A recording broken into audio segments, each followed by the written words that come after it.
In this issue, we would like to introduce a famous Japanese urban legend,口裂け女, Slit-Mouthed woman.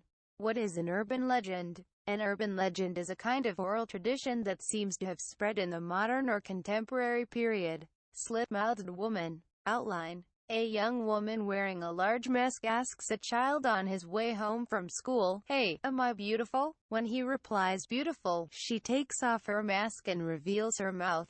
She chases after the child, brandishing a knife and scissors hidden in her coat, and slashes her to death. If you answer, "not beautiful," to this question, you'll be slashed to death with a knife or scissors. The general story is the same throughout Japan, but the type of blades they carry and other detailed settings, e.g., the slit-mouthed woman has sisters, etc., varied from region to region, and there were many different patterns. Today, due to the widespread use of large masks for hay fever and influenza, as well as the influence of the new type of coronavirus infection spreading globally after 2020, wearing a mask when going out has become a matter of course. But back then, small gauze masks, mainly used by children and elderly people, where it was strange to see a young woman wearing a mask that covered a large part of her face outdoors, even if she was not a medical professional. Appearance. Her eyes are said to resemble a fox and her voice a cat. She is said to wear a red beret, red clothes, and red high heels.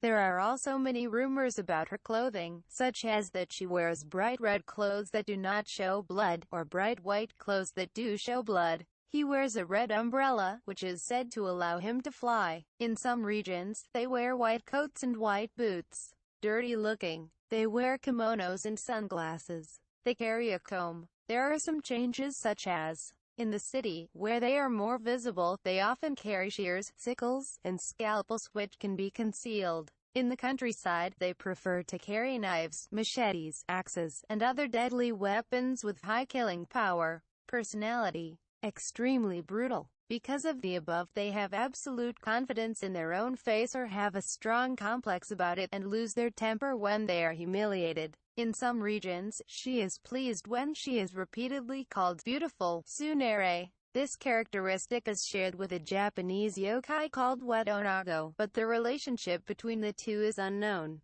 Physical ability. They can run at high speeds, and are said to be able to run 100 meters in 6 or 12 seconds.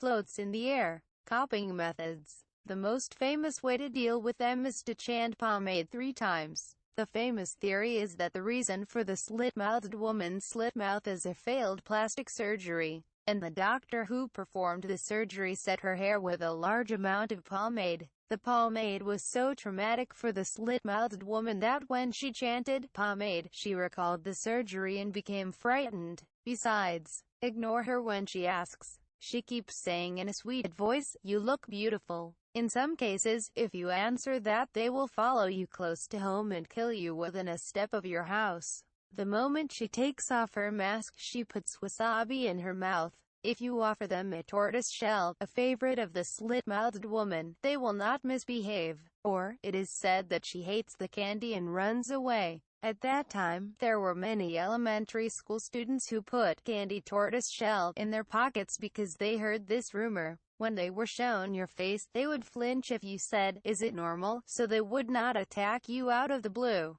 There is something called social problem in its end. This urban legend caused a panic among elementary and junior high school students throughout Japan, with police cars being dispatched and students leaving school in groups. On June 21, 1979, a 25-year-old woman dressed up as a slit-mouthed woman for a prank and wandered around with a kitchen knife, and was arrested on suspicion of violating the firearms control law. In August 1979, this rumor, which had swept the country until then, quickly died down. It is believed that this was due to the fact that the exchange of information, word of mouth, among children ceased after the summer vacation.